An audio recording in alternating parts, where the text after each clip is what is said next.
Bueno, pues de verdad una de las profesiones más nobles, Sandy, de verdad. Sí. También nuevamente un reconocimiento, un fuerte abrazo para todos los maestros, enseñantes, docentes, catedráticos, como nos querramos llamar, particularmente en este caso, ahí sí que para mi mera jefa del día a día, que es Paulita, y también para mi suegra Marlene, ellas son pedagogas, y tu servidor, bueno, 28 años de dar clases, y tú también lo haces, Sandy, en otros niveles, así que felicidades a ustedes, pero a pesar de eso, los maestros, a pesar de su esfuerzo, tenemos, digamos, aquí un gran reto, los enseñantes en esta pandemia.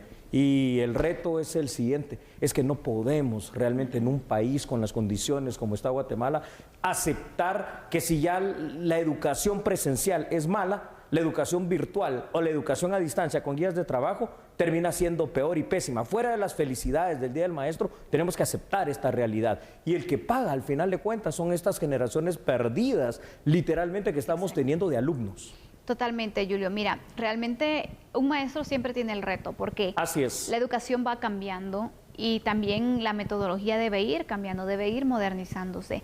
Pero no es lo mismo cuando tú te vas proyectando entonces que durante el próximo año tienes que cambiar cierta metodología porque a lo mejor la evaluación del año anterior te dejó ciertas experiencias, a que de repente te cambie todo de un momento para otro, como ocurrió con esta pandemia. Así que estábamos entonces en pleno ciclo, cuando habíamos de empezado, repente, imagínate, sí, en marzo es esta situación y vino a cambiar todo porque nadie estaba preparado por una situación como esta y ha sido un reto para todos los maestros. Ha traído mucho trabajo para los docentes de estar preparando entonces esas guías de estudio, sí, para poder tener esa comunicación con los padres de familia, quienes los padres también, Julio, se han convertido en los nuevos maestros. Exactamente, aprendieron a poderles enseñar entonces a sus hijos que a lo mejor era una situación que no lo veían, no era lo mismo el hecho de acompañar y de revisar que estuvieran haciendo las tareas y hacer una explicación, allá tener que tomar la clase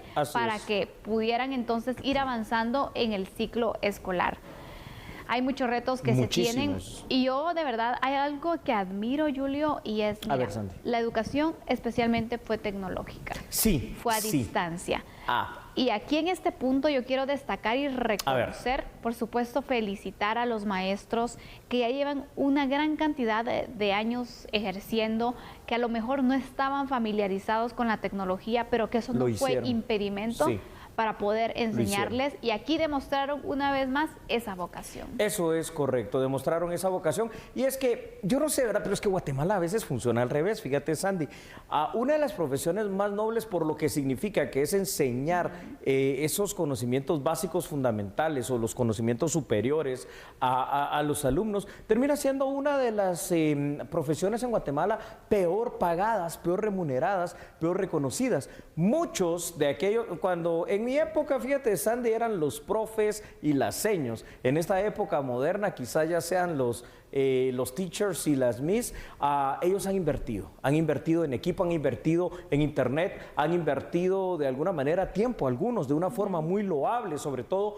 en el interior de la República, para dar unos recorridos casi literalmente casa por casa de sus alumnos, a efecto de que puedan tener algún contacto para un mejor aprendizaje, porque también aquí hay que decir algo, la educación a distancia, si el alumno es bueno, el maestro también es innovador y la clase es dinámica, se puede aprender algo, pero jamás va a ser esto la sustitución de la educación presencial, al menos en el caso de Guatemala todavía no. Todavía no, Julio, y mira, sabemos que los docentes, por ejemplo, no se les dijo, bueno, como ustedes van a estar ahora a distancia, donde el área rural, los maestros del área rural tuvieron la mayor cantidad de retos. Así es. Para poder hacer llegar entonces el conocimiento a los estudiantes, porque sabemos que muchos de ellos no tienen internet, ni siquiera tienen una computadora. Así es. A veces ni siquiera un teléfono. Situaciones que se van complicando al final, pero que muchos tomaron entonces esto, establecer días para poder visitar a los estudiantes,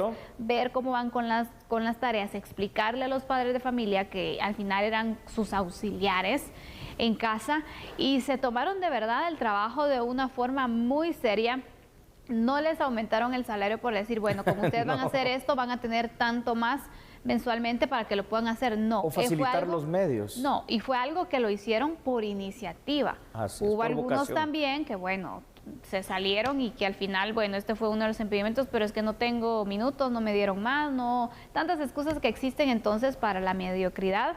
Y también se han dado casos, ¿no? Por denuncias de padres de familia donde indicaban que no tenían mayor apoyo de los maestros y que tenían que ver cómo se las podían Casos de ingeniar. casos. Hay casos de casos y son los retos entonces que traen. Y esto nos deja a nosotros que la educación en el país necesita una mejora definitivamente, sí. Sí. Y se tiene la capacidad de los maestros para poder asumirla. Sí, ahora ¿cuál es la capacidad de los colegios privados para brindar esa situación de tecnología y plataformas? Porque tenemos que ir pensando que los colegios privados tienen que migrar a eso. Claro. Pero sobre todo la educación pública, que es la más Sobre difícil todo. porque no puede llegar por esas condiciones de pobreza, por esas condiciones de ruralidad. Veamos algunos de los retos a los cuales están enfrentándose todavía los maestros. La educación es uno de los procesos que durante la pandemia ha cambiado y representa un reto enorme transmitir los conocimientos de manera virtual, considerando, Sandy, las deficiencias que de manera general posee el sistema educativo guatemalteco. Los más afectados han terminado siendo nuestros alumnos. En este Día del Maestro es importante hacer ver el esfuerzo y los retos, sobre todo en la innovación, para trasladar el conocimiento que muchos de ellos hacen diariamente. Sin embargo, Guatemala no está aún preparada para un sistema educativo que sea digital y a distancia, a través ya sea de guías preparadas para trabajar en casa o a través de la tecnología. Y no está preparada simple y sencillamente porque no hay acceso a esa tecnología, sobre todo en el área rural. Porque aquí en el área metropolitana y en las cabeceras departamentales muchas veces se tiene que elegir entre el hecho de que si se compra comida o algo, alguna medicina, o si se compra para el internet. Y lo otro que tú decías, pues tampoco es que todos los padres están en la mejor de las disposiciones económicas para decir, no tengan pena, ¿cuántos hijos tengo? 3. Cada uno de ustedes va a tener su computadora individual para que puedan recibir las clases por separado. Esto es imposible todavía en Guatemala. Es complicado, Julio, la verdad. Hay que invertirle más a la educación, sin duda alguna. Vemos entonces el área tecnológica y que te digo, al final es uno de los mayores retos porque el mundo ¿cómo está? Digitalizado. Totalmente tecnificado, digitalizado. Entonces también tienes que ir preparando a los estudiantes para que cuando llegue el momento de desarrollarse profesionalmente ya estén familiarizados también con la tecnología, pero es que se dan casos todavía donde reciben clases de computación pero sin una computadora. Sí, es la computación teórica, ¿verdad? Que te la ponen en una pizarra y no ves nunca, bueno, qué bueno que la veas, no tocas nunca, no ejecutas comandos en la computadora y acciones en la misma, entonces es terrible. Esto es como cuando hablábamos del segundo idioma, del idioma inglés, ¿no? Que son nuestras grandes carencias. Y aquí tenemos que reconocer una cuestión, año con año, cuando se hace, y eso que las evaluaciones solo se hacen en 2 materias, en idioma español y en matemática, pero estoy seguro que si se hicieran en más materias, igual saldríamos deficientes en las mismas, porque nuestro sistema educativo está diseñado para eso, es decir, para ser malo en esencia.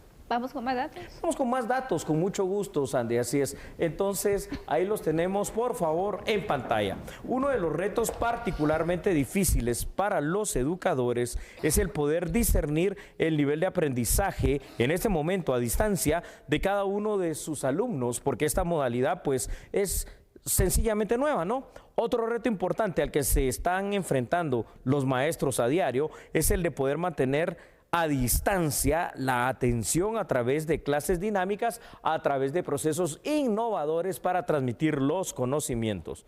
Pero por supuesto que la tecnología representa uno de los retos más fuertes a enfrentar, pues no todos los alumnos van a tener acceso a internet y a dispositivos electrónicos. Aún así, hoy es día para reconocer que la labor de los maestros, educadores, catedráticos, como se le quiera llamar, varió de una forma total y en poco tiempo tuvieron que enfrentar este reto y allí vamos, ¿no? Aprendiendo, innovando y tratando pues cada vez de brindar ese conocimiento de la mejor manera posible, Sandy. Por supuesto, y esto también hizo que los estudiantes fueran más curiosos, investigar más allá, porque también cambió entonces esa mecánica de poder entonces realizar el proceso de enseñanza-aprendizaje.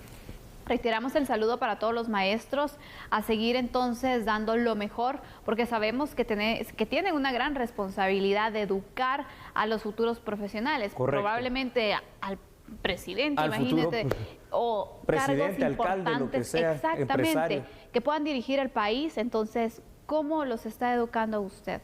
Esa también es la reflexión que deben realizar todos los maestros Y bueno, felicidades nuevamente. Así es, así que señoras y señores, vamos a volver en unos instantes hablando y analizando acerca de un caso de corrupción específico en migración. Pero mientras tanto, entonces, tómese un pequeño break, probablemente quiera tomar café, quiera tomar agua y recordar que nosotros somos a la medida.